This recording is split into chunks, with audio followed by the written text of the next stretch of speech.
Discover Orchid Tower by Lakshmi Housing, premium offices and showrooms for lease, just 2 minutes from Borivali station. Call us today.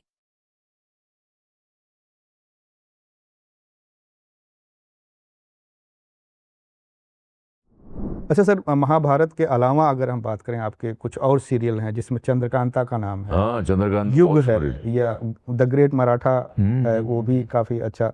तो चंद्रकांता के बारे में अगर कुछ, क्योंकि वो पूरा मतलब सस्पेंस से भरपूर, हर जगह जो है। चंद्रकांता एक कमाल का मतलब फैंटेसी सब्जेक्ट है जी।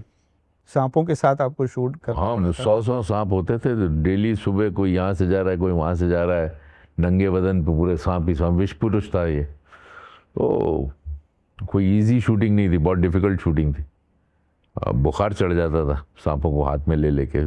बड़े बड़े नाग कोबरे होते थे। लेकिन वो एक्सपीरियंस जो है चंद्रकांता का, वो बहुत, मैं फॉर्चुनेट अपने आप को मानता हूँ कि मुझे वो रोल करने को मिला, क्योंकि उसमें इतनी वैरायटी थी, इतना कुछ था। वो ऐसे लग रहा था जैसे मैंने कोई 300 फिल्में कर ली हैं वो करने के बाद, क्योंकि इतना कुछ किया उसके अंदर। मैंने शेर के साथ लड़ा, हाथी के साथ लड़ा, मगरमच्छ के साथ लड़ा, सांपों के बीच में रहा, इमोशनल सीन्स हुए, फाइट सीन्स हुए, ड्रामा हुआ। आप जो जितने इमोशंस हैं सबके सब हुए उस सीरियल में। तो एक इन अ वे बहुत हाईली सक्सेसफुल सीरीज़, और बहुत बढ़िया बनाया था उसको जी। At one time I think वो महाभारत को भी बीट करके निकल गया था आगे इन ग्रॉस। बाकी युग वाज वो सबसे, मुझे लगता है उससे बड़ी स्टारकास्ट शायद टीवी पे आई नहीं। उसमें हेमा मालिनी जी थी, शाहबाज खान था, मैं था, और हम हीरो थे दोनों। और आज भी अगर मैं कश्मीर जाता हूँ तो लोग मुझे अली खान के नाम से जानते हैं, तो प्यार से बुलाते हैं वहाँ अभी भी। तो इट्स फैंटास्टिक। ये सारे सीरियल्स जो उस ज़माने में बने, ये लैंडमार्क हैं, बहुत बड़े बड़े लैंडमार्क हैं।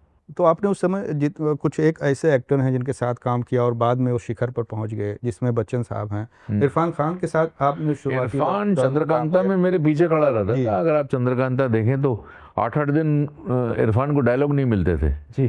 तो वो पीछे से मेरे को ऐसे हाथ लगा के बोलता, पंकज भाई 8 दिन हो गए कुछ बोला नहीं है, कुछ ज़रा कुछ वार्तालाप हो जाए। तो मैं क्या करता था, मेरा जो डायलॉग होता था उसी का मैं सवाल जवाब उसके साथ कर लेता था कि सुनो भाई ऐसा है, क्या कहते हो? तो क्या भाई ऐसा है, अच्छा चलो ठीक है। तो वो थैंक यू कह देता था। अब वो भी देखिए, वही मैं कहता हूँ, ये जो लक है।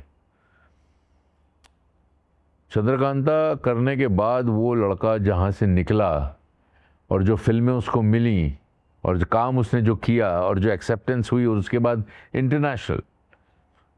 जैसे मैं आपको कहता हूँ, right film, right time, right release, right moment, ये बहुत इंपॉर्टेंट होता है किसी भी एक्टर के लाइफ में।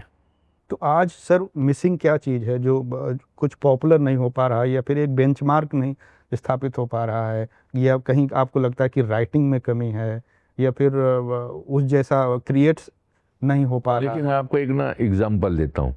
1940 जी, 1950 इस दौर में रविंद्रनाथ टैगोर हुए जी, हैं, जनरल करियप्पा हुए जी, वी शांताराम हुए, बड़े बड़े रामानुजन हुए मैथमेटिशियन। वो ज़माना था ब्रिलियंस का जी। वो ज़माना था सत्यजीत रे का। बड़े बड़े डायरेक्टर हुए, बड़े बड़े राइटर हुए, बड़े बड़े एक्टर हुए, दिलीप कुमार साहब हुए।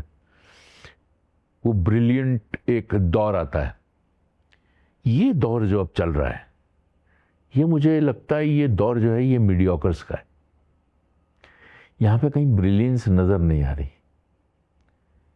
बन रही हैं फिल्में, बन रहे हैं सीरियल्स, बन रही हैं ओटीटी, लेकिन एक जो ब्रिलियंट होता ना, जिसको आप कहें, ये नहीं कहता कि बिल्कुल ही नहीं बनता, बनते हैं, लेकिन उसका जो रेशो है वो बहुत कम हो गया है। अब ये फिर दौर आएगा, फिर ब्रिलियंस आएगी, क्योंकि ये ऐसे ही रहता है, ऊपर नीचे ऊपर नीचे। वो दौर चलता रहेगा। अब दौर फिर आएगा, फिर कुछ बच्चे आएंगे जो बहुत ही ब्रिलियंट होंगे, क्योंकि हमारी इंडस्ट्री में एक्सपीरियंस और एज का कोई मायने नहीं है। इसमें आपकी इंडिविजुअल ब्रिलियंस क्या है।